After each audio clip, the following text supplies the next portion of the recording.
Abra sua Bíblia, por favor, no livro de Jó, no capítulo 4. Livro de Jó, capítulo 4.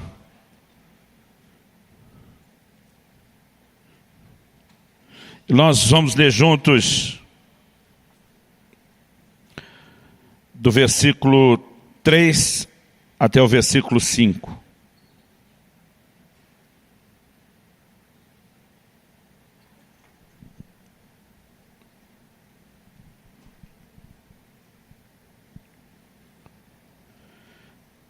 Eu vou ler o texto inicial na Nova Almeida atualizada, que diz: veja bem, você ensinou a muitos e fortaleceu mãos cansadas.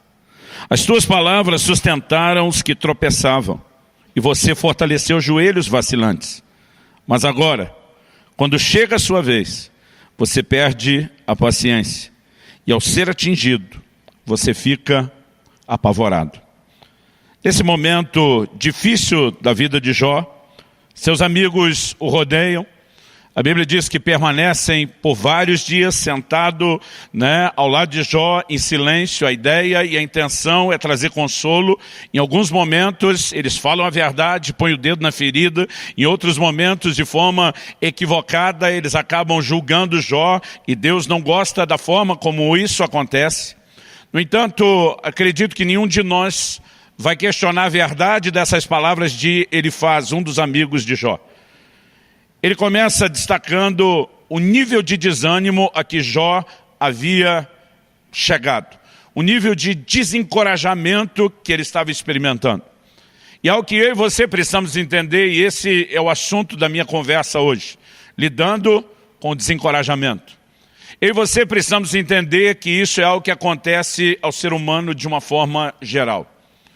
Mas nós precisamos entender que isso não acontece com alguém apenas porque essa pessoa esteja numa espécie de problema espiritual, ou porque não esteja bem com Deus.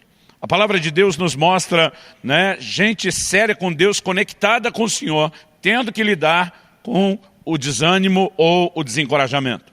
E a palavra de Deus nos mostra também que esse não é um assunto sem importância. O próprio Jesus usa a frase: tende bom ânimo.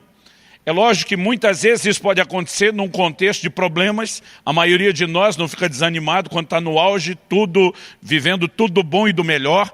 E as situações que geram esse tipo de reação em nós, mas o Senhor Jesus nos ensinou: no mundo tereis aflições. Ele diz: mas tende bom ânimo. Em outras palavras, ele estava dizendo: não deixe as circunstâncias ditar o seu ânimo. Há outra realidade que pode governar você. Mas quando eu olho para Jó, eu vejo aqui o perfil de alguém que sempre foi um encorajador. O texto, de uma maneira muito clara, diz: você ensinou a muitos, você fortaleceu as mãos cansadas, suas palavras sustentaram os que tropeçavam, você fortaleceu os joelhos vacilantes. Em outras palavras, se tem alguém que entende encorajamento, é tu, meu irmão. Você tem praticado isso, você tem sido um instrumento de Deus para levantar os outros. Ele diz: mas em agora, chegando a tua vez. O versículo 5 de Jó, capítulo 4, na NVI, foi traduzido assim: mas agora que se vem dificuldade, você desanima. E a verdade é que quando o assunto é desânimo, ou desencorajamento, não importa o quão encorajador você já possa ter sido com qualquer pessoa à sua volta. Quando chega a sua hora e o seu momento, toda a teoria e o conhecimento que você tem, que muitas vezes já pode até ter funcionado para levantar os outros, você descobre que ele parece ter uma grande dificuldade de funcionar em seu próprio favor. E esse é o ponto que eu quero explorar para essa nossa conversa hoje. Eu sei que hoje é o Dia das Mães, parabéns para todas vocês. Eu tentei, gente, achar alguma mensagem de mãe para pregar. Eu acho que tem coisa que eu sou muito ruim. Eu não consegui achar. Eu falei: meu Deus, a Bíblia é tão grande, e não saiu nenhuma mensagem. Mas eu creio que Deus tinha um outro plano e um outro propósito. E que essa manhã não será só uma manhã de instrução, orientação, mas eu creio que será uma manhã de socorro e intervenção de Deus. Eu creio que você está num ambiente profético, de ação do Espírito Santo, de intervenção de Deus, onde a palavra pode te tocar de uma forma como você nem imagina. Seja esse o seu momento ou não. Eu quero chamar a sua atenção aqui para essa verdade que a palavra de Deus nos mostra e nos revela. Eu olho para Jó e descubro que Jó, à semelhança de outros homens e mulheres de Deus na Bíblia, era gente parecida comigo e com você. Nós muitas vezes funcionamos como encorajadores dos outros, até que chega o nosso momento. Nós sabemos que não é correto estar desanimado, e é por isso que a gente tenta levantar os outros. Não apenas porque a gente se ama e se importa e quer ver mais do que uma cara triste, um sorriso, mas a gente sabe que é importante vencer o desencorajamento. Mas a verdade é que quando chega a nossa vez, nós nem sempre conseguimos saber como lidar com isso. A palavra de Deus nos diz, em Tiago, no capítulo 5 e no versículo 17, que Elias era homem semelhante a nós. Mas a Bíblia diz assim, sujeito aos mesmos sentimentos. E é quando eu leio essa descrição, que ele era parecido como eu e você, parecido com a gente, é quando eu leio essa descrição que eu começo a perceber, porque na verdade a Bíblia está dizendo que ele tem uma estrutura muito parecida com a nossa. E Elias, na minha opinião, é uma das pessoas da Bíblia que mais manifestaram a tal da bipolaridade. Uma hora ele está fazendo descer fogo do céu, vê uma nação inteira cair de joelhos gritando só o Senhor é Deus, vive um cenário de avivamento como poucos, mas daqui a pouco ele corre para uma caverna e ele pede para si a morte. O curioso é que a Bíblia diz que ele fugiu para aquela caverna porque Jezabel, a mulher de Acabe, do rei Acabe, ameaçou matá-lo. E a Bíblia diz que ele fugiu para salvar a vida. Esse era o propósito da fuga e de se esconder na caverna. Mas quando chega na caverna, a Bíblia diz que ele pediu para Deus a morte. E é algo que me parece bem confuso. Se eu fosse Deus, teria dito para ele, então volta que Jezabel resolve o problema. Ela está tentando te matar desde o início, você não queria. Agora você quer morrer. Muitas vezes nós entramos nesse tipo de comportamento que nem a gente sabe o que a gente realmente quer. Agora, se acontece com gente como Elias, que tem a mesma estrutura, parecida comigo e com você, eu percebo que de alguma forma a palavra de Deus não está denunciando só a bipolaridade de Elias. Ela está denunciando também a nossa. Nós temos a inclinação aos altos e baixos. No entanto, nós precisamos entender como lidar com isso. Porque uma atitude correta diante de um momento de encorajamento, ela vai fazer toda a diferença. E uma atitude errada também fará toda a diferença. Porém, não para o bem, fará a diferença para o mal. Eu gostaria, já que nós estamos dando o exemplo de Elias, apesar de ter começado falando de Jó, eu gostaria que a gente pudesse olhar um pouquinho mais para aquilo que a palavra de Deus nos descreve a respeito do que aconteceu com o próprio Elias. Eu gostaria que você fosse comigo lá para o primeiro livro de Reis, no capítulo 19.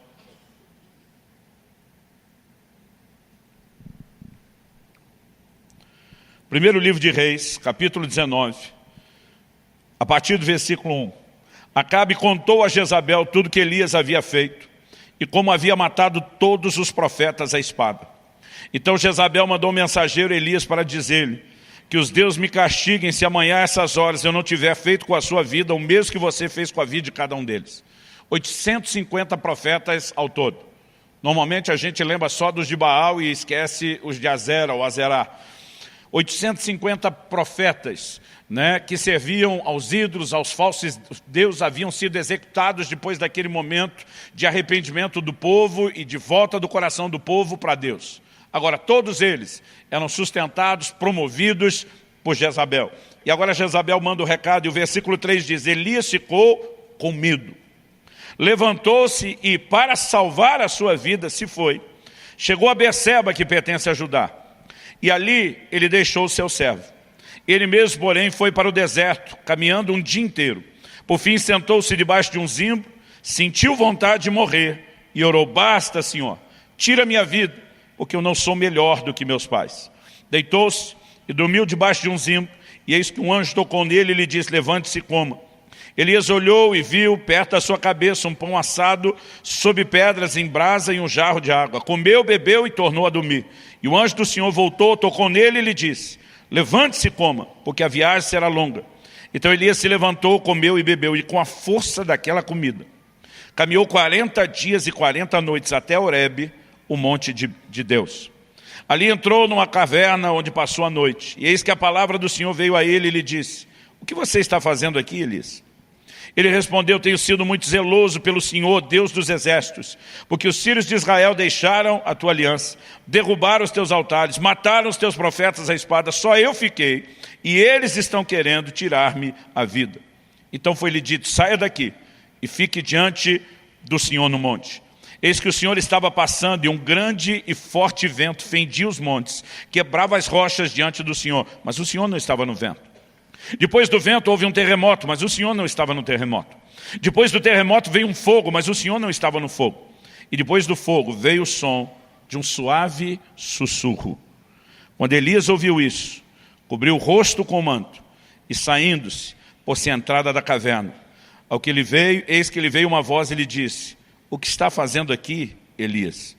Ele respondeu: tenho sido muito zeloso pelo Senhor, Deus dos exércitos, porque os filhos de Israel deixaram a tua aliança, derrubaram os teus altares, mataram os teus profetas à espada. Só fiquei eu, e eles estão querendo tirar minha vida. Então o Senhor disse a Elias: vá, volte ao seu caminho para o deserto de Damasco. Chegando lá, unja Hazael como rei da Síria, unja também Jeú, filho de Ninsi, como rei de Israel, e Eliseu, filho de Safate, de Abel-Meolá, como profeta em teu lugar. Quem escapar à espada de Hazael, Jeú matará. Quem escapar à espada de Jeú, Eliseu matará. E também concebeu em Israel 7.000, todos os joelhos que não se dobraram a Baal, e toda a boca que não o beijou. Vamos olhar para esse texto com aquela mentalidade de o que podemos tirar daqui, o que podemos aprender com isso. Eu gosto sempre de lembrar que Paulo, escrevendo aos Coríntios, diz que essas coisas aconteciam a Israel e foram escritas para nosso exemplo, para nossa advertência. Então, quais são as lições práticas? Primeiro, o anjo de Deus acorda Elias e manda ele comer. Depois disso, Elias vai dormir. Então, a primeira lição é que é bíblico tirar um cochilo depois da comida. Segunda lição, o anjo acorda e ele diz: come de novo. Também é bíblico repetir. O dia desse estava em algum lugar, eu já tinha comido num prato que era suficiente para a refeição, a comida estava muito boa. Eu lembro que eu falei: vou comer mais um pouquinho. Alguém me deu aquele olhar de censura. E eu falei: está na Bíblia. Elias repetiu e foi o anjo de Deus que mandou. Aí a pessoa olhou para mim e falou: mas caminhou 40 dias só com aquela comida depois. O senhor está planejando andar quanto depois? Eu falei: agora você acabou com a doutrina. Bom, brincadeira à parte, esquece o cochilo depois do almoço, né? Ou repetir a comida. O que é que a gente pode aprender aqui? Eu vejo um Elias que ele está em crise. É inegável que ele está em crise. A crise de Elias não é ministerial. Nós não podemos dizer que ele se sentia um fracasso. O cara acabou de viver talvez um dos momentos mais gloriosos do seu ministério e do que qualquer ministro desejaria ter vivido. Ver fogo descendo do céu, ver um duelo de deuses, ver, né, o inimigo sendo envergonhado, uma nação se voltando para o Senhor. Ele vive as manifestações de Deus de uma forma muito intensa. Ele está tendo resultados no seu ministério. Ele pessoalmente viveu o cuidado do Senhor de uma forma singular. Durante os 3 anos e meio de seca, Deus o sustentou de forma sobrenatural. Corvos levavam alimento, pão e carne para ele todos os dias. Quando o ribeiro se seca, Deus provê novamente de uma forma milagrosa aquilo que ele precisa. A gente olha para Elias e não dá para dizer nem que nas suas circunstâncias ele se sentia abandonado por Deus e nem que o ministério não tivesse rompido ou tido resultados. A crise de Elias não é necessariamente a crise de alguém que está vivendo o fracasso. Não é necessariamente a crise de alguém que não teve contato com nenhum tipo de sucesso. E eu acredito que essa informação é importante, porque muitas vezes nós podemos deduzir que desânimo, que desencorajamento vem de quando a gente não consegue ter nenhum tipo de realização. Eu quero te dizer que isso não é verdade. Nós podemos estar vivendo um ambiente de realizações, e porque temos determinados anseios dentro de nós que não foram satisfeitos, nós podemos deixar que esse nível de anseio não satisfeito, às vezes fale mais alto do que tudo aquilo que foi satisfeito. E eu acho que isso é parte do assunto que a gente tem que levar em questão. Porque se você está enfrentando momentos de desencorajamento, você precisa tentar enxergar com clareza o seu quadro e a sua situação. Eu olho e não vejo um Elias que está debaixo de estresse físico. Com a força daquela comida, o homem andou 40 dias. está sobrenaturalmente sustentado. Então, a gente também não pode dizer que é meramente isso. A crise dele não é falta de unção, porque ele viu descer fogo do céu. Não é falta de fé. Além do sustento sobrenatural dos corvos, nós vemos o homem orando e Deus fechando os céus, orando de novo e Deus abrindo os céus. Então, qual era o problema de Elias? Uma coisa que me chama a atenção é que no versículo 4 que nós lemos, antes de chegar na caverna, no início da fuga, ele diz para Deus o seguinte: eu não sou melhor do que meus pais. Aqui talvez a gente tenha o grande desabafo de Elias. O problema não é Jezabel. O problema não é a circunstância que ele está lidando. O problema são expectativas frustradas. Eu não sei o quanto ele quis ir além da geração de seus pais, mas não importa onde ele tinha chegado, de alguma forma ele está se medindo e dizendo: eu não sou melhor, eu não fiz diferença, eu não cheguei onde deveria ter chegado. E nós temos alguém que está expressando essas expectativas frustradas. A palavra de Deus diz em Provérbios capítulo 13, versículo 12, que a esperança adiada, ela entristece o coração. Aquele tipo de coisa que você espera e acaba nunca chegando. Ele pode, muitas vezes, trazer um grande estrago emocional dentro de você. Agora, a pergunta é, algumas coisas que nós estamos esperando e que não se concretizam, deveriam necessariamente estar sendo esperadas? Há coisas que são parte de uma promessa de Deus, de um sonho que Deus colocou no nosso coração. Mas há coisas que a gente simplesmente decide que precisa delas, sem que Deus tenha nenhum tipo de compromisso com a nossa decisão. E muitas vezes a expectativa de não alcançar algo que nós queremos pode falar mais alto de estar vivendo tudo aquilo que Deus está despejando e derramando nas nossas vidas. O ser humano consegue ter essa capacidade de muitas vezes não se contentar com nada do que ele está alcançando. Quando a Bíblia fala sobre contentamento, ela nunca está limitando o assunto só a coisas materiais. Por exemplo, escrevendo aos Romanos, Paulo diz: não ambicioneis coisas altivas, mas acomodai-vos às humildes. Ali ele não estava falando só de quem deseja morar num triplex, numa baita de cobertura milionária. Ele está falando sobre pessoas que querem realização, que querem um lugar de conquista na vida, que querem reconhecimento muitas vezes. E nós precisamos entender quais são as nossas expectativas.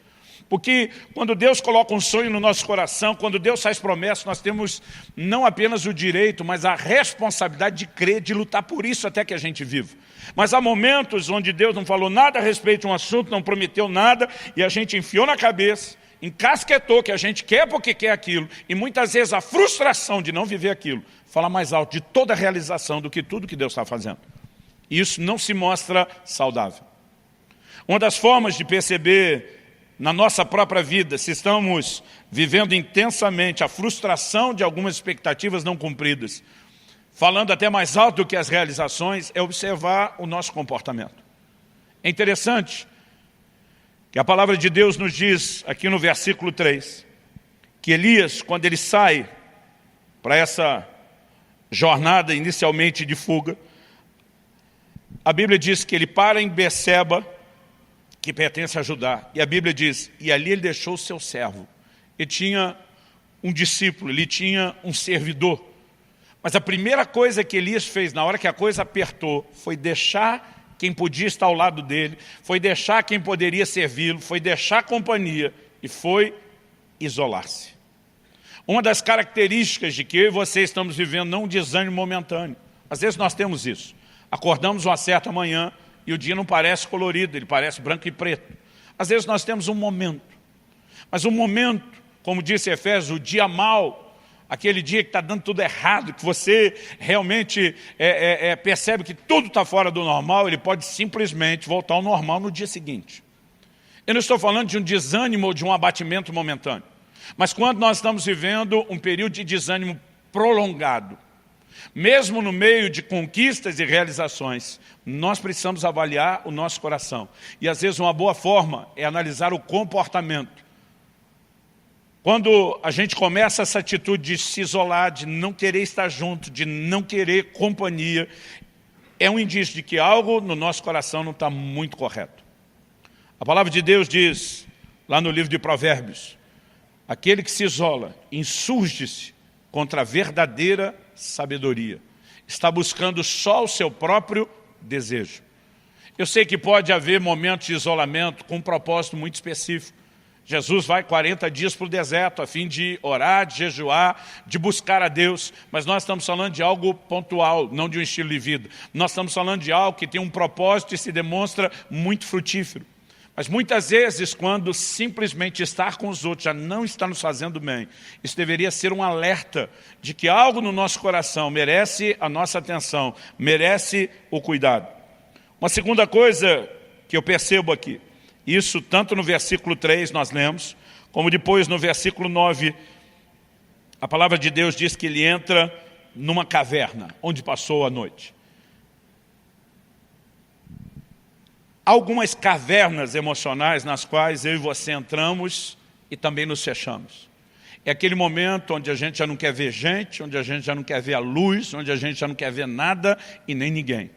Mas além do isolamento, normalmente, quem está lidando com esse tipo de expectativa frustrada que gera o desânimo, ele tem sempre um senso de injustiça que ele carrega dentro dele. Depois de 25 anos de pastorado, atendendo e ouvindo gente, eu percebo, por estatística, o quanto isso é comum nas pessoas que estão lidando com esse tipo de coisa. Um senso de injustiça. Elias diz para Deus, mataram os teus profetas à espada, só eu fiquei. E só eu fiquei se tem alguém que te levou a sério, que te honrou, que sobreviveu para manter o ministério e a tua obra viva, sou eu. Em outras palavras, o Senhor tinha que estar me protegendo de uma maneira especial. Eu não tinha que estar correndo da Jezabel por fazer a sua vontade. Deus nem discute se Jezabel está caçando ele ou não. Deus olha para ele e diz, ei, tem 7.000 que não dobraram os seus joelhos a Baal. Você acha que só você é o cara, que só você ficou? Você só está enxergando você porque você desconectou dos demais. Essa é a única razão pela qual você está achando que ficou sozinho.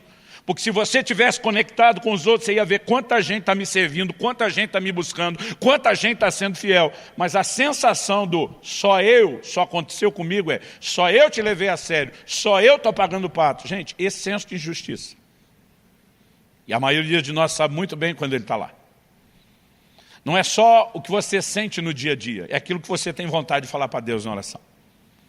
É quando você está orando e diz, Senhor, apesar do Senhor ter dito, nunca te deixarei, jamais te abandonarei, parece que o Senhor não andou se lembrando do que prometeu.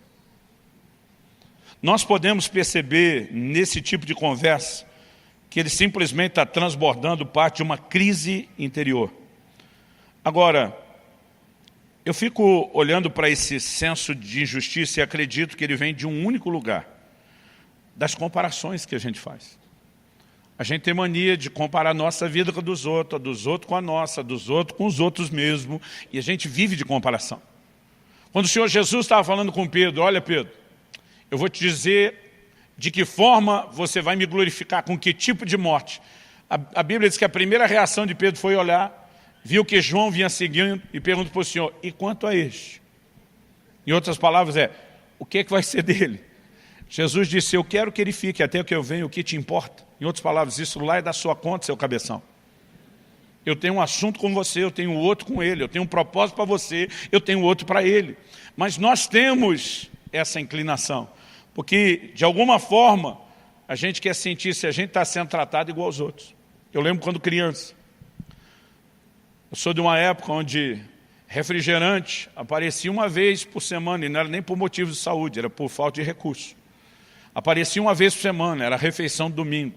Era a época em que Coca-Litro era chamado o refrigerante família, porque o litro dava para todo mundo, hoje em dia malemar dá para uma pessoa. E quando chegava o dia que a gente tinha direito àquele refrigerante que raramente vinha, eu e meu irmão, a gente colocava o copo um do lado do outro. Mamãe tinha que servir, a gente ficava, colocou mais para ele. Era uma competição que só. Dá para entender, você vê crianças fazendo isso. Difícil seria entender adultos fazendo isso. Mas a verdade é que espiritualmente, muitas vezes, nós estamos agindo assim com Deus. O irmão foi um pouquinho abençoado. Em vez de você se alegrar com os que se alegram, você já começa a dizer para Deus, ei, eu. Porque essa inclinação à comparação, essa nossa falta de entendimento de que Deus tem um plano personalizado, desdobramentos personalizados, ela muitas vezes é injusta. Muita não, quase sempre. Porque no momento que você está vivendo a glória e o bom momento, você não fica olhando para o outro e dizendo, "Ê, Deus e ele?" Aí normalmente você só está sorrindo. Você não está nem um pouco preocupado se o seu irmão não está sendo tão abençoado quanto você. Mas se ele estiver sendo mais do que você. E a gente não chama isso de inveja. A gente chama isso de um medidor da expressão do amor, do jeito que a gente entende. Fica mais bonito, não é? Dá na mesma. Quando eu olho para a palavra de Deus, eu percebo que, assim como Elias, a Bíblia diz que eu e você somos semelhantes, né? Ou ele era semelhante a nós somos semelhantes a ele, nós podemos agir da mesma forma. Agora, eu acredito que além de procurar entender qual a razão de eu e você estarmos lidando com algum nível de desencorajamento, nós precisamos também compreender como nós lidamos não só com a circunstância, mas com aquilo que Deus fala conosco. O Elias começa a oração antes de chegar na caverna e lá termina. Ele está dizendo para Deus, para mim deu a conta, deu a tampa, deu o que tinha que dar. Aí Deus diz, beleza, você está apresentando sua carta de demissão, mas vou te dar um aviso prévio primeiro. Você vai ungir Azael, rei da Síria, Jeú, rei de Israel, e Eliseu, profeta, em seu lugar. Então Deus está dizendo, você tem duas unções aqui que você tem que fazer. E tem uma terceira que é para ungir o seu substituto. Porque se você não quer continuar, e se você quer desistir, pelo menos seja responsável. Irmão, conceito de trabalho, de serviço para Deus, de ministério, mesmo dentro da casa de Deus, deveria ser mais sério para a gente. A Bíblia nos mostra um nível de responsabilidade a ser praticado, que até para desistir o cara tem que ser responsável. Deus diz, não vai só vazar e largar tudo para trás. Se você quer desistir, acha quem continue. Agora, de alguma forma, o que é que Elias fez? Ele não ungiu nem Jeú, nem Azael. Ele vai direto no Eliseu, joga a capa nele, como quem diz, é contigo, velho. Basicamente, a minha leitura que eu faço de Elias, não é de alguém que acordou aquela manhã pensando o que eu posso fazer para desobedecer a Deus, mas tipo assim, já que estou fora mesmo, já que tem um substituto mesmo, ele que resolve o resto. Quem teve que ungir Jeú, rei de Israel, e Azael, rei da Síria, foi Eliseu. Elias nunca fez isso. Agora, o tipo de atitude dele está trazendo à tona o que está dentro do coração dele. Porque nós temos reações emocionais até o que Deus fala. E se a gente começar a aprender a olhar para dentro de nós, nós vamos perceber quanta coisa que está dentro de nós e precisa ser resolvida. Nabucodonosor tem um sonho. Ele não lembra o sonho. Deus manda alguém para dizer se sonhou isso, não só lembrar e também interpretar. Se ele só interpretasse, o rei ainda poderia dizer, talvez seja coisa da cabeça dele. Mas como ele não lembra e a pessoa conta exatamente o que ele sonhou, o rei sabe que Daniel não tinha como saber isso. Então, a partir disso, na interpretação, é lógico que a mensagem entra com toda a credibilidade. E aí Deus diz o seguinte, através de Daniel, que está diante do rei, diz, olha, você viu uma estátua com 4 tipos de metal, você é a cabeça de ouro. A estátua representava os impérios mundiais. O Senhor diz, você é a cabeça de ouro, mas depois de você virá um reino inferior ao teu. Nós sabemos que Babilônia foi o primeiro império mundial, mas foi sucedido pelos medo-persas. Mas haveria uma terceira mudança de metal. Os medo-persas foram sucedidos como império mundial pela Grécia, que por sua vez foi substituído por Roma. Antes de Babilônia, ninguém nunca dominou o mundo. Depois de Roma, ninguém nunca mais dominou o mundo. Naquela estátua que representava o império mundial, Deus diz, vão ter 4 reinados. Aí o Senhor está falando para o Nabucodonosor, você é a cabeça de ouro, mas você não vai ficar aí muito tempo não, daqui a pouco vão tomar o seu lugar. Se coloca no lugar do homem, que foi o primeiro a dominar o mundo. Você queria sim ser substituído? Capítulo 3 de Daniel começa logo depois dessa história, dizendo que ele mandou construir uma estátua. O que é que ele tinha sonhado? Com uma estátua gigante. O que é que ele mandou construir? Uma estátua gigante. Qual a diferença entre a estátua que ele mandou construir e a que ele sonhou? Que naquele sonhou, só a cabeça era de ouro. Agora ele manda fazer uma estátua inteira de ouro. O que você acha que ele está dizendo, consciente ou não? Para mim está dizendo, é ruim que eu sou a cabeça de ouro e você trocar depois. Eu sou a estátua toda, eu cheguei para ficar, daqui ninguém me tira. A reação dele ao que Deus falou não é muito difícil de perceber ou entender. Eu quero te perguntar, normalmente quais são as suas reações ao que Deus está falando sobre você, a sua condição e o seu estado? Porque isso vai revelar mais a respeito de você e do estado do seu coração do que você pode imaginar. Não tem como Deus simplesmente tirar eu e você dessa crise, se nós não tivermos a capacidade de reagir de uma forma correta ao que Ele está fazendo. Mas já que nós falamos em crise, a segunda coisa que eu quero abordar aqui, depois de falar da crise de Elias, que é parecida com muitas vezes as nossas, é a forma de Deus agir em nossas crises. Em primeiro lugar, a gente tem que entender por que Ele deixa a gente passar por crise. Hebreus, capítulo 5, versículos 7 e 8, está falando de Jesus. E diz que Ele aprendeu a obediência pelas coisas que sofreu. Irmão, se Jesus, que era Jesus, tinha aprendizado a tirar do sofrimento, é sério que você se acha tão melhor do que Ele, dizendo, eu não preciso aprender nada no meio de nenhuma crise ou sofrimento? As crises que muitas vezes nos passam, esse sentimento, essa emoção de um abandono de Deus, na verdade são parte de um investimento, de um trato, de um projeto, de um processo de Deus para o nosso crescimento e para o nosso amadurecimento. Ninguém falou nenhum amém, ó, que coisa interessante. Eu olho para a palavra de Deus e eu fico também me perguntando, se eu e você escapássemos da possibilidade de qualquer crise, e aqui eu quero falar em especial, né? Sejam pais, qualquer nível de liderança que você vai exercer, sejam discipuladores, líderes de célula, né? Sejam pastores, pregadores, nós seríamos péssimos líderes. Porque a nossa capacidade de conectar com gente normal, que também vai passar por isso, ela estaria muito limitada e comprometida. Quando a Bíblia fala de Jesus como nosso sumo sacerdote, diz, nós não temos um sumo sacerdote que não possa se compadecer das nossas fraquezas. A Bíblia diz, porque Ele, a nossa semelhança, foi tentado em todas as coisas. Ou seja, Ele pode hoje nos socorrer, porque Ele sabe exatamente aquilo que nós enfrentamos, porque Ele enfrentou a mesma coisa na pele. Eu me lembro de um dia que o Israel chega em casa, e eu já sabia pela linguagem corporal, pelo medo que ele estava manifestando de ter uma conversa comigo. Eu também tinha informação privilegiada da mãe, que acompanhava bem de perto ele na escola, e eu sabia que ia chegar uma nota vermelha no boletim. Eu me senti culpado, resolvi arrastar a família comigo para uma semana de ministrações no Nordeste, porque eu não queria estar muito desconectado deles, e aquela matéria que Israel perdeu naquela semana, quando ele chegou, mal deu tempo de recuperar, já teve uma prova surpresa, e ele acabou indo mal. Eu já tinha ouvido, para não dizer um sermão, as considerações da mãe pedagoga a respeito do que eu tinha feito, e eu já sabia o que tinha acontecido. Mas Israel chega, ele está com medo. Dá para ver assim que ele, né, tremia feito vara verde, cabeça baixa, não conseguia me olhar, ele tinha uns 11 anos de idade. Eu falei, filho, o que está acontecendo? Que? Nada. Eu falei, filho, você não consegue esconder que você está apavorado para me contar alguma coisa. Eu acho que deve ter um boletim aí dentro da sua mochila, que você não sabe como entregar. Deus te mostrou, pai. Não, filho. Você revelou para mim tudo isso. Aí nós vamos conversar. Minha preocupação é aliviar a barra. Eu estou vendo o quanto aquilo está pesando. Eu lembro que eu olhei para ele e falei, filho, presta atenção, para. Antes da gente conversar qualquer coisa. Primeira coisa que você tem que saber. Suas notas são melhores do que as minhas eram. Sério, pai? Sério. Né? Naquele momento ele me olha com a cara assim, então você me entende. Falei, o problema é que sua mãe nunca tirou nota baixa na vida.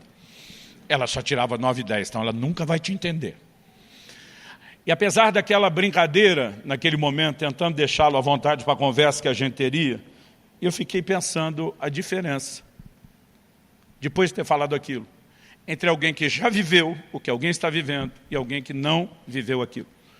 Muitas vezes a nossa capacidade de conectar, né, com compaixão, com misericórdia para aqueles que estão em crise, ela seria quase nula se a gente nunca tivesse vivido nenhum tipo de dilema ou de crise. E Deus permite que a gente passe isso não apenas para o nosso crescimento, mas para criar em nós uma capacidade de conectar com aqueles que estão à nossa volta e precisam da misericórdia que eu e você já precisamos um dia. Quem está entendendo, diga amém. Agora, como Deus age nas nossas crises de desânimo ou desencorajamento? Uma coisa que me chama a atenção nesse texto que nós lemos é que Ele não nos impede de entrar na crise e às vezes Ele ainda dá corda para a gente. O Elias está correndo, aí ele para, e o anjo de Deus vem e dá uma comida. Ele come, dorme, o anjo acorda ele e diz, come de novo que você vai precisar disso. A jornada é grande. Aí ele anda 40 dias e chega na caverna. Quando ele chega na caverna, pergunta a Deus para ele, que fazes aqui, Elias? Nenhum momento Deus mandou ele ir para a caverna. Nenhum momento Deus mandou ele atravessar o deserto. Aquela decisão era de Elias. Mas Deus diz, já que tu decidiu viver esse negócio, eu vou pelo menos tentar te dar um gás para que você não morra no meio do caminho. Mas depois de chegar lá, o mesmo Deus que o sustentou no caminho pergunta o que é que você está fazendo aqui. Em outras palavras, eu não te sustentei porque você precisava vir para cá. Eu só te sustentei porque eu não te abandono. Agora, quem tem que responder o que é que está fazendo aqui é você. Porque a escolha foi sua. Agora, muitas vezes, a gente consegue ter aquele tipo de gente que além de estar correndo para fora do plano de Deus, ainda diz, não, mas Deus está abençoando, dirigindo, confirmando. Não, querido, Ele só não está te abandonando. Não significa que Ele está confirmando que você tem que se enveredar deserto adentro ou que você tenha que achar uma caverna. Aí Deus pergunta, o que é que você faz aqui? Elias conta uma outra história fazendo de vítima. Deus chega de novo e diz, o que é que você faz aqui, Elias? Em outras palavras, você não respondeu o que eu te perguntei. Porque esse tipo de resposta é importante. E quando eu olho esse perfil da ação de Deus, eu acredito que essa pergunta nos mostra que Deus não enviou Elias. Deus o abençoou, cuidou dele no caminho. Mas o profeta fez só o que Deus decidiu fazer. Aí Deus diz para ele, sai da caverna. Sabe o que Deus está dizendo? Eu me recuso a falar com você do lado de dentro. Eu posso ter apoiado você no sentido de não te abandonar até chegar aqui. Mas se você quer uma reviravolta, se você quer escutar minha voz, se você quer entender os novos desdobramentos, sai daí. Quem entrou na caverna foi você, quem sai é você. Eu não te tiro daí, sai. E é só depois que ele sai, que Deus fala com ele lá. Nós precisamos entender que muitas vezes estamos vivendo o fruto das nossas escolhas, das nossas decisões. Ainda que elas foram ofuscadas por sentimentos, emoções erradas, bagunçadas, Deus está dizendo, começa a arrumar a bagunça que você fez, porque eu sozinho não vou fazer isso tudo por você não. Quem está entendendo, diga amém. Quem está pensando em alguém que tinha que estar aqui ouvindo essa mensagem, não diga amém. Nesse processo de Deus dizer para ele sai, e a ordem que Deus dá para ele, olha aí comigo, deixa eu ver o versículo, estamos falando aí de 1 Reis 19, para quem esqueceu. No 11, Deus diz para ele, sai da caverna e fique diante do Senhor no monte. Depois no versículo 15, então o Senhor disse a Elias, vá e volte o seu caminho para o deserto de Damasco. Eu fico olhando para isso e a sensação para mim é de Deus dizendo, porque é o seguinte, Elias estava lidando com quem? Com Acabe e Jezabel, que eram reis do Império do Norte, do Reino do Norte, que era o Reino do Norte. Depois de Roboão, filho de Salomão, as 12 tribos se dividiram. Judá e Benjamim, que eram do sul, se uniram e formaram o Reino de Judá. E todas as outras 10 tribos formam o Reino do Norte. Quando a Bíblia diz que ele desceu a Berseba, que pertence a Judá, significa que ele sai do norte e desce para o sul de Israel. Agora Deus está dizendo, volta o caminho do deserto, que você vai para a Síria, que era ainda mais ao norte do que o lugar de onde ele veio. Deus está dizendo, toda essa caminhada no deserto foi à toa e desnecessária. Pega o caminho de volta. Vai andar tudo de novo. Interessante que agora a gente não tem informação se teve alimento especial para a jornada de volta. Mas tem uma ordem clara de Deus a respeito disso. Em outras palavras, Deus está dizendo, você é responsável por consertar as coisas e a própria bagunça que você fez. No entanto, mesmo Deus chamando a responsabilidade sobre Elias, dizendo, sai da caverna, Deus ainda fala com ele, se manifesta para com ele. E nós servimos a um Deus que não nos abandona nos momentos de crise, embora nos responsabiliza por aquilo que a gente está fazendo de errado e pela necessidade que a gente tem de corrigir. Agora, uma coisa interessante nessa lição que Deus dá a hora que o Elias sai, é que a Bíblia diz, teve vento forte despedaçando rocha. Irmão, eu não consigo imaginar que tipo de vento é esse que quebra a rocha.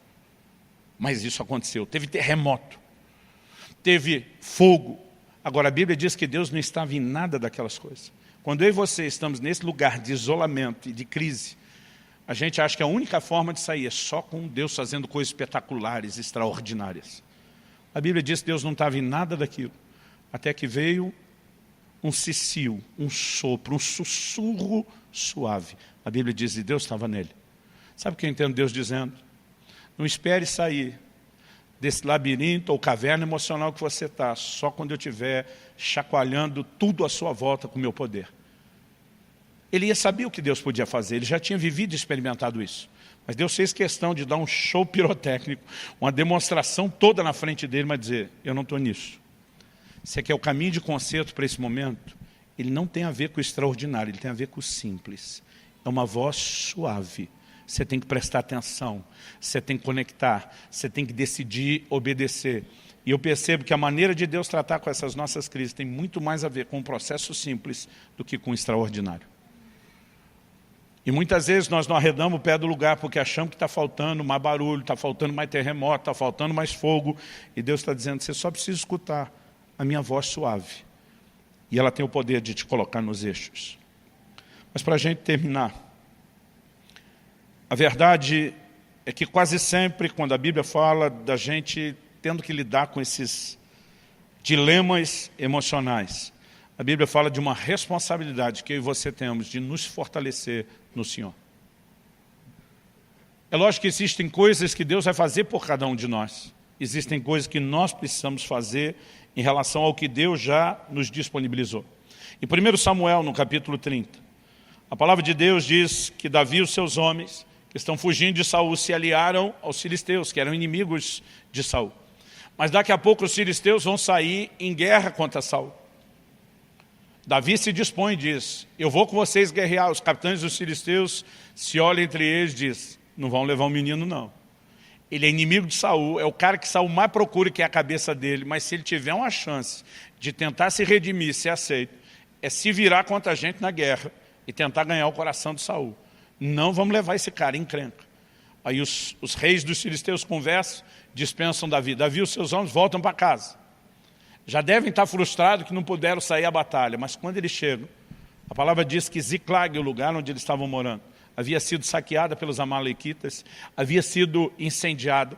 Quando eles chegam, não encontram absolutamente nada naquilo que deveria ser o lar do lar. Tudo destruído, tudo queimado.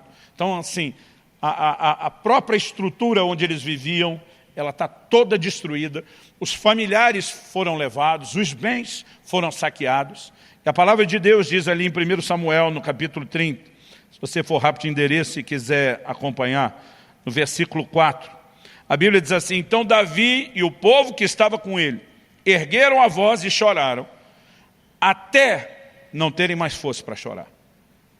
Gente, não é que eles pararam de chorar porque foram consolados. Eles pararam de chorar porque não tinha mais força de continuar chorando. Agora, eles estão numa crise, no estado de desolação, sim. Versículo 6 diz assim, Davi ficou muito angustiado, pois o povo falava de apedrejá-lo. Uma lição que aprendi cedo, você quer ser o líder, você vai pagar o pato por muita coisa.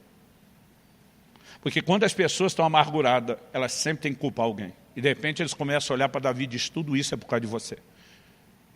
Foram eles que foram atrás de Davi, eles decidiram andar com Davi, né? Foi a dispensa de Davi que ainda dá tempo depois deles consertarem a situação, mas naquele momento ninguém entende, porque o coração deles estava amargurado. O versículo diz, pois o povo falava de apedrejá-lo, porque todos estavam amargurados, cada um por causa de seus filhos e suas filhas. E o texto diz assim, mas Davi se reanimou no Senhor seu Deus.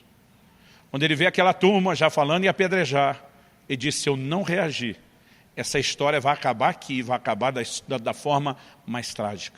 Há um momento onde a minha e a sua ficha tem que cair, de que nós temos que reagir, de que nós temos que decidir mudar e virar o jogo. E a Bíblia diz que ele se fortaleceu no Senhor. A tradução que eu estou lendo diz que ele se reanimou no Senhor. É possível você encontrar ânimo no Senhor, porque você decide buscar e encontrar isso. Quem está entendendo, diga amém. Agora, eu acho lindo nessa história, quando ele decide se fortalecer no Senhor, ele vai consultar o Senhor depois disso, ele faz 2 perguntas, e Deus dá 3 respostas. Dá uma olhadinha nesse texto aí de 1 Samuel 30. O texto diz assim, no versículo 7, disse Davi a Abiatar, o sacerdote, filho de Ameleque, traga aqui a estola sacerdotal. E Abiatar a trouxe a Davi. Gente, em momentos de dor, nós precisamos aprender a recorrer à presença de Deus. Por favor, diga amém. Verso 8, então Davi consultou o Senhor dizendo, devo perseguir esse bando? Conseguirei alcançá-lo? Então, em primeiro lugar, a gente tem que tentar alguma coisa? Sim. Se a gente tentar, nós vamos achar o bando? Ou vai ser um esforço inútil, perseguir gente no deserto que talvez não deixou rastro? São as duas perguntas que ele faz. O Senhor respondeu: 1, persiga o bando. 2, porque você certamente o alcançará. E 3, a pergunta que eu acredito que Davi não teve coragem de fazer: e libertará aos cativos. Eu acho que naquela altura do campeonato eles estão vivos, nós vamos recuperá-los. Essa é a pergunta que ele não tem coragem de fazer. Mas Deus se antecipa e diz: eu vou intervir. Irmão, normalmente nós atribuímos a Deus a razão de algumas desgraças, em vez de entender que Ele pode ser exatamente a solução para a mudança do quadro. E tem gente que nessa hora chora da vida, chora de Deus, chora do que perdeu e não reage. Agora, pessoas como Davi que nos ensinam que quando nós decidimos lutar, quando nós decidimos reagir, nós vamos ver esse Deus que nós estamos acusando de não ter protegido a gente, intervindo para que a gente recupere aquilo que a gente perdeu por nossas escolhas. Quem foi que disse que Davi tinha que sair e lutar contra Saul? O problema era dele com Saul, não era dele com toda a nação que ele ia governar. Não fazia o menor sentido Davi se dispor a lutar aquela batalha. E se não tivesse saído, não tinha malequita que tinha enfrentado aqueles valentes e levado todo mundo.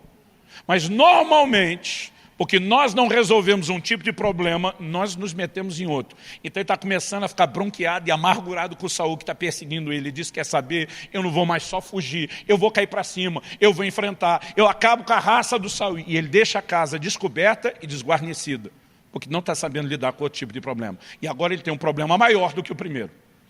E aí, em vez de culpar Deus, de repente ele entende: Senhor, como eu posso consertar? Deus diz: já que você botou a cabeça no lugar, o bom senso e o juízo, e ativou a fé, bora, Davi, vamos recuperar o terreno perdido. E sabe, eu sinto que, embora isso seja uma orientação genérica que sirva para todo crente, em qualquer tempo, em qualquer época, em qualquer lugar, há muita gente, nesse dia, que precisava ouvir de Deus essas coisas. Mas não apenas para que você saia daqui com instrução. Eu acredito que você está num lugar onde você pode se fortalecer na presença do Senhor. Eu quero que você se coloque em pé. A diferença entre o que acontece com Davi e Elias é que com Davi tudo voltou ao normal. Com Elias não. Elias transfere o que tem que transferir para Eliseu, decide encerrar as coisas o mais rápido possível. E o que me admira é Deus ter tirado Elias da terra com tanta honra. O que me faz entender, além do crédito, obviamente, que ele tinha, pelo tanto que ele tinha feito, que para Deus, quem nós somos, ainda é mais importante do que só aquilo que nós fazemos. O seu valor diante de Deus não é só pela sua mão de obra. Não é só porque Ele pode contar com você e com aquilo que você pode produzir. Ele te ama por quem você é, independente da sua produtividade. Eu tenho certeza que Deus esperava um pouquinho mais de Elias, porque ele não tinha terminado aquilo que Deus lhe havia designado. Mas eu acho uma coisa linda a forma como Deus simplesmente diz: eu não vou descartar, não vou jogar fora. Um dos filhos dos profetas, depois que Elias foi tomado, vem para Eliseu dizer: deixa a gente procurar o corpo. Ele só faltou falar, tipo o carioca da Baixada: tá maluco, meu irmão? Ele diz: não perca tempo procurando o corpo. E eles gastaram 3 dias. Para depois Eliseu falar que nem a mulher costuma falar ao seu marido: eu não te disse? Eu não te falei? O que Eliseu está tentando dizer para aqueles homens? Deus não vai pegar o servo dele e descartar como alguém faz com um copinho de plástico descartável desses depois de beber água. Deus não é assim. Deus não pega a história de alguém que o serviu e simplesmente joga fora e descarta. Não funciona assim. E quando eu vejo o desanimado Elias sendo tratado por Deus, mesmo com esse tipo de honra, eu digo: Deus, o Senhor é fiel mesmo quando não somos. O Senhor é um Deus acima de qualquer suspeita, que merece o nosso amor, a nossa devoção. Mas a verdade é que nós precisamos entender esse Deus que é fiel, que se comprometeu dizendo: eu nunca vou deixar você. E se você encasquetar, feito um cabeçudo que tem que ir para o deserto e diz: ainda assim não te abandono, lá na frente eu vou mandar você pegar o caminho de volta, eu vou perguntar o que você fez. Mas mesmo assim, ainda seguro a onda, eu não te abandono no deserto. Quando o amor de Deus e o seu caráter começa a ser melhor entendido, Isso nos sustenta em momentos difíceis. A mulher de Jó está tão apavorada do que está acontecendo, ela diz, amaldiçoa Deus e morre. Ele diz para ela, você fala como uma louca. Ainda que ele me mate, eu louvarei. O que é que Jó está dizendo? Ele está acima de qualquer suspeito. Pode parecer até que ele está tentando acabar com a nossa raça, e nós vamos louvá-lo. Porque ele sabe o que faz. A gente não sabe o que ele faz, mas ele sabe o que faz. Paulo dizia, eu sei em quem tenho crido. Eu gosto de dizer que a fé se apoia no caráter de Deus. No momento de emoções difíceis, não baseie sua fé e o seu relacionamento com Deus naquilo que você está sentindo. Baseie-se na revelação de quem Ele é, que já foi claramente explicitado na palavra de Deus para mim e para você. Mas a verdade é que todos nós vamos lidar com momentos de desânimo. E a pergunta é, o que é que nós vamos fazer com eles? Outro dia alguém me perguntou, pastor, eu acho que é mais fácil falar isso para o senhor, porque o senhor parece ser indesanimável. Falei, pergunta para minha mulher, porque ela já passou do meu lado. Todos nós já vivemos momentos de crise e dificuldade. Mas quando você olha alguém que já cresceu, às vezes você não consegue lembrar daquele histórico. Um dia meu filho, bem criança, ele falou, pai, a sensação que eu tenho quando eu olho para você é que você não tem medo de nada. Eu falei, por quê? Ele falou, porque você nunca demonstra medo. Eu falei, filho, deixa eu te explicar uma coisa, corajoso não é o que não tem medo. Corajoso é o que vence seus medos. Se você perguntar se o pai é corajoso, eu vou dizer sim. Se você perguntar se eu tenho medo, eu também vou dizer sim. E como eu posso ter medo de ser corajoso? Eu venço eles, eu luto contra eles. Nenhum de nós, irmão, vai estar num lugar onde não precisa lutar contra o desânimo. A questão é que se a gente não lutar em situações como essa de desânimo prolongado, ele começa a engolir a gente, fazer muito mal não só para a gente. Atitude de isolamento fazem mal para os que estão à nossa volta e que não têm culpa de nada. Atitudes de crise, de expectativa frustrada começam a fazer mal para o nosso relacionamento com Deus. Porque nós, naquele senso de injustiça, começamos a cobrar Deus como se Ele não estivesse sendo o Deus que deveria ser. Não tem como essa história terminar bem se você não decidir abandonar a caverna e dar a volta por cima. O cara que valorizava a vida e foge para salvá-la, daqui a pouco entra num nível tal nesse sentimento, que já não quer mais viver. Todo desânimo prolongado tem a grande possibilidade de te colocar num lugar pior, de depressão, e num outro pior ainda, de não mais querer continuar vivendo. E Deus está dizendo para Elisa, é você que tem que sair da caverna que você se enfiou. Eu vou intervir na sua vida, mas você toma essa decisão. Então, hashtag fica a dica para você que está lidando com isso nesse momento, de tomar a sua decisão, sabendo que vai poder contar com a ação e com a intervenção de Deus. Eu gostaria que nós orássemos. E se você é alguém que não necessariamente está vivendo um momento de desencorajamento ou de desânimo, eu creio que no mínimo esse é um momento não só de aprender a lição, mas de talvez orar por alguém. Que você lembre de alguma forma que está vivendo ou passando um momento desse. Pai, nós oramos e clamamos no nome do Senhor Jesus, pela manifestação da graça e do favor do Senhor nessa manhã. Eu oro que esse possa ser um dia de festa, não apenas por celebrarem e honrarem as mães ou o legado que elas deixaram, mas eu oro que esse possa ser um dia de alegria, também por ser, ó Deus, o início da mudança, da reversão de um quadro de desânimo, de angústia, de peso, de opressão emocional. Nós oramos, Espírito Santo, a você o Consolador, orando que a capacidade de entender e aplicar a Tua palavra debaixo da Tua orientação e intervenção também se manifeste. Nós suplicamos nessa manhã graça e favor do Senhor sobre cada um dos nossos irmãos e irmãs. Em nome do Senhor Jesus. Em nome do Senhor Jesus.